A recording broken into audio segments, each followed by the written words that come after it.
সিদ্দিক আকবর রাদিয়াল্লাহু আনহু বলেন, হয়তো 5টা কারণে আমার আল্লাহ এই মর্যাদা আমাকে দিল।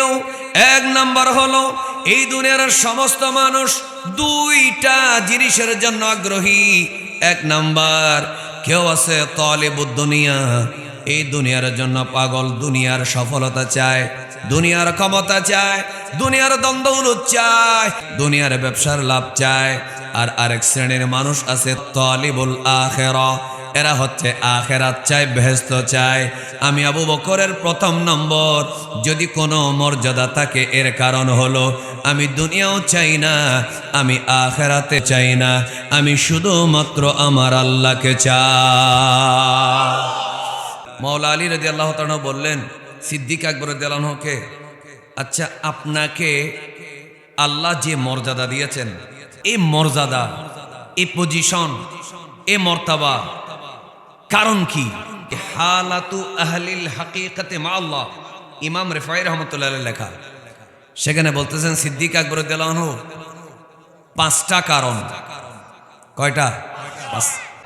মাওলা আলী শেরে খোদা রাদিয়াল্লাহু আনহু বলেন, ওগো সিদ্দিক আকবর রাদিয়াল্লাহু তাআলা, আপনি কি কারণে এমন মর্যাদা মর্তবা আপনি পেলেন, কি কারণে বলুন?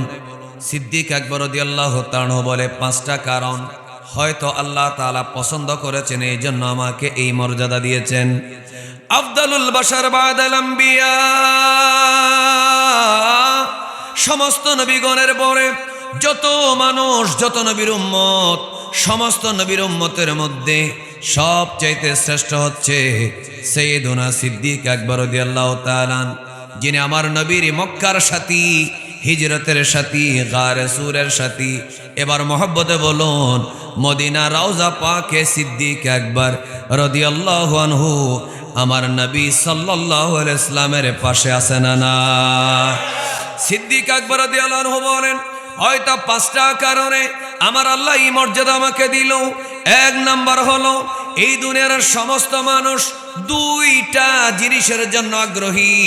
এক নাম্বার, কেউ আছে তালিবুদ দুনিয়া, এই দুনিয়ার জন্য পাগল, দুনিয়ার সফলতা চায়, দুনিয়ার ক্ষমতা চায়, দুনিয়ার দ্বন্দ্বউলুত চায়, দুনিয়ার ব্যবসার লাভ চায়।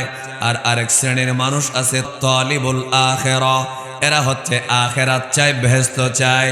আমি আবু বকরের 1 নম্বর, যদি কোনো মর্যাদা থাকে এর কারণ হলো আমি দুনিয়াও চাই না, আমি আখিরাতে চাই না, আমি শুধুমাত্র আমার আল্লাহকে চাই। এই জন্য ভাইরা আমার, যারা আল্লাহকে চায় এদের জন্য কি দোজখ না বেহেশত? আল্লাহ যার হয়ে যায় সে তো বেহেশত পেয়ে যায়, ঠিক কিনা বলেন? দ্বিতীয় নম্বর হলো, এই দুনিয়ায় আমি মুসলমান হওয়ার পরে দ্বিতীয় কারণ, হয়তো আমার মর্যাদার জন্য ইসলাম যেদিন গ্রহণ করেছি সেদিন থেকে আমি তৃপ্তি সহকারে পেট ভরে কখনো খাবার খাই নাই। 3 নম্বর কারণ হলো, ইসলাম গ্রহণ করার পরে আমি কখনোই পিপাসা মিটিয়ে পানি পান করি না। 4 নম্বর কারণ হলো, আমার সামনে যখন সকালবেলা হোক, দুপুরবেলা হোক, বিকেল বেলা হোক, সন্ধ্যায় হোক, মাগরিবের সময় হোক, দিনে হোক অথবা রাতে হোক, আমার সামনে যখন 2টা কাজ চলে আসতো, একটা কাজ হলো দুনিয়ার কাজ, আর একটা হলো আখিরাতের কাজ। এই কাজ করলে দুনিয়ার লাভ, আর এই কাজ করলে পরকালের লাভ। আমি তখন এই দুনিয়ার জমিনের দুনিয়ার লাভের কাজটা না করে আমার আল্লাহকে খুশি করার কাজটাকে প্রাধান্য দিয়েছি। 5 নম্বর কারণ হলো, এই দুনিয়ার জমিনে আমার সর্বশেষ ফাইনাল, একেবারে চূড়ান্ত সফলতা একটা মাত্র কারণ, আমি নবীর সোহবত পেয়েছি। হয়তো আমি নবীর সোহবতটা সুন্দরভাবে আদায় করতে পেরেছি। আমার নবীর সোহবত পাওয়া এটাই হলো আমার দুনিয়া আখিরাতের মর্যাদার একমাত্র কারণ। সুবহানাল্লাহ, আরো জোরে।